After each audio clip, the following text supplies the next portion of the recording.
Kami kelompok 5 kelas 2025 program studi pendidikan matematika akan melakukan wawancara dengan salah satu narasumber kami, yaitu seorang pendidik dari sekolah SMK. Untuk lebih jelas lagi, mari kita simak video selanjutnya. Selamat pagi Pak, sebelumnya kami ucapkan terima kasih banyak kepada Bapak karena Bapak telah meluangkan waktunya untuk menerima kami di sini. Kami dari Unit Saintek Polosukeng, program studi pendidikan matematika tingkat 1 semester 2. Tujuan kami ke sini itu untuk mewawancari Bapak terkait penggunaan ragam bahasa yang baku dan non-baku dalam proses pembelajaran. Sebelum kita masuk ke sesi wawancara, saya persilakan kepada Bapak untuk memperkenalkan diri terlebih dahulu.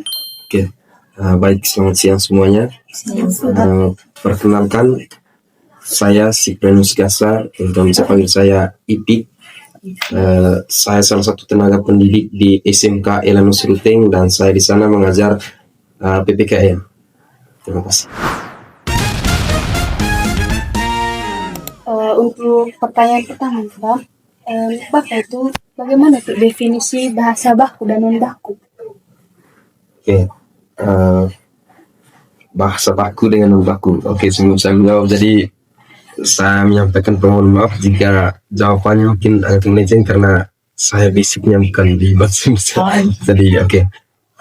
Menurut saya bahasa Indonesia yang baku itu bahasa yang sesuai dengan standar atau pedoman umum dalam berbahasa Indonesia gitu ya, pedoman umum atau boleh dikatakan bahasa-bahasa yang bersifat ilmiah yang sesuai dengan aturan penulisan, sesuai dengan metodologi penulisan seperti itu. Kemudian bahasa-bahasa yang non baku itu bahasa-bahasa yang tidak terpaku dengan hal-hal yang bersifat baku.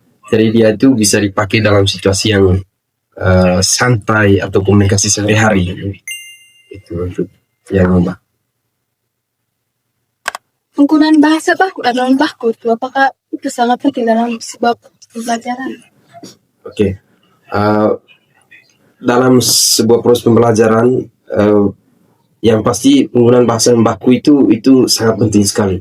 Ya, sangat penting sekali, apalagi dalam kita sebagai guru untuk memberikan mata pelajaran atau materi kepada siswa itu selalu menggunakan hal-hal yang bahasa-bahasa yang baku, karena dalam menjelaskan materi, konsep, ide dan sebagainya itu harus dengan menggunakan kata-kata atau bahasa yang baku.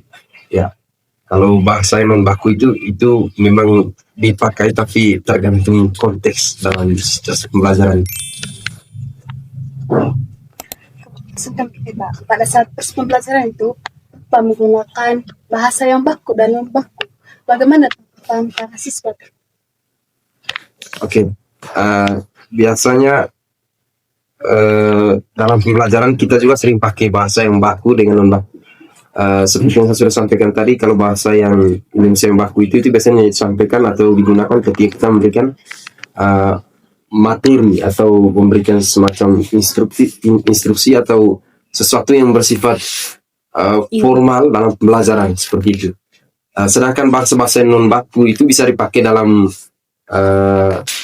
pembelajaran, misalnya untuk mencairkan suasana ketika dalam pembelajaran itu kelihatan siswa itu sudah mulai mengantuk atau misalnya mereka sudah mulai tidak terfokus dengan materi. Di situ kita bisa bangun. Kalau dalam pembelajaran biasanya ada yang namanya ice breaking. Jadi dalam ice breaking ini kita bisa pakai selain menggunakan game, kita juga bisa menggunakan cara-cara lain, termasuk menggunakan bahasa-bahasa yang non baku itu. Ya, kadang-kadang dalam pembelajaran juga kita menggunakan bahasa non baku, misalnya pencampuran antara bahasa Indonesia dan bahasa daerah. Sekarang Pak, teknologi itu sangat canggih, apalagi Bapak mengajar anak SMK. Berarti mereka sudah sangat familiar dengan media sosial. Bagaimana pengaruh media sosial terhadap komunikasi siswa di sekolah? Oke. Jadi memang kita tidak bisa mengungkir bahwa media sosial itu sekarang itu menjadi sesuatu hal yang dekat atau akrab dengan semua umat makhluk yang bernama manusia di muka bumi ini ya. Bahkan kita melihat anak-anak SD sekalipun itu sudah kerap dengan media sosial. Dan apa hubungannya atau pengaruhnya mereka terhadap bahasa non baku? Jadi penggunaan bahasa non baku melalui media itu sangat berpengaruh sekali dalam komunikasi dengan sesama. Kenapa? Biasanya itu dipengaruhi melalui biasanya lewat chattingan. Chattingan itu kadang-kadang bahasa-bahasa yang seharusnya baku itu dipersingkat menjadi sesuatu yang tidak baku. Misalnya begini, kalau dalam bahasa yang bakunya itu, misalnya saya tidak mau tahu bahwa kamu punya alasan itu. Jadi mereka bisa menggunakan bahasa-bahasa non baku ya. Aku nggak mau tahu. Itu kan bahasa-bahasa non apa yang tidak baku tuh.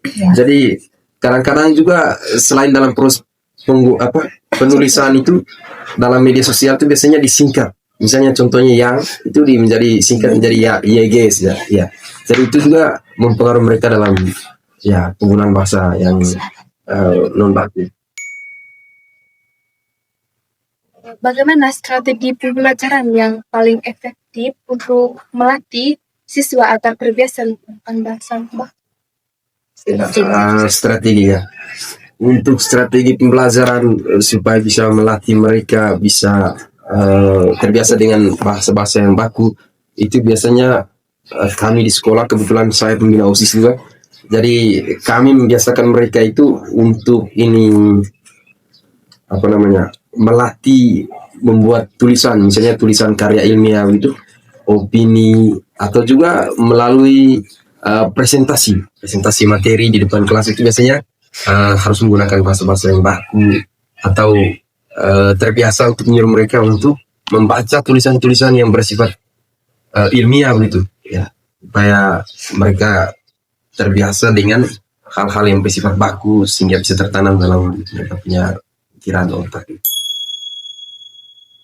Apakah sekolah dapat mendukung pembelajaran bahasa yang baku agar lebih konsisten dan efektif? Seperti pengalaman kami dulu, kami waktu SMA itu ada yang namanya literasi. Yeah. Kami sering melakukan itu di pagi hari. Oke, yang pasti sekolah pasti selalu ada, dan itu suatu hal yang wajib. Yang pertama di sekolah itu mewajibkan semua siswa untuk menggunakan bahasa Indonesia. Ya, jadi itu langkah pertama, dan itu sudah pasti bahwa semua siswa diwajibkan untuk berbahasa Indonesia di sekolah. Ya, entah baku atau tidak baku, intinya yang pertama itu berbahasa Indonesia. Lalu yang kedua, di sekolah juga itu selalu ada yang namanya literasi. Kami di sekolah itu ada literasi, kegiatan itu setiap pagi.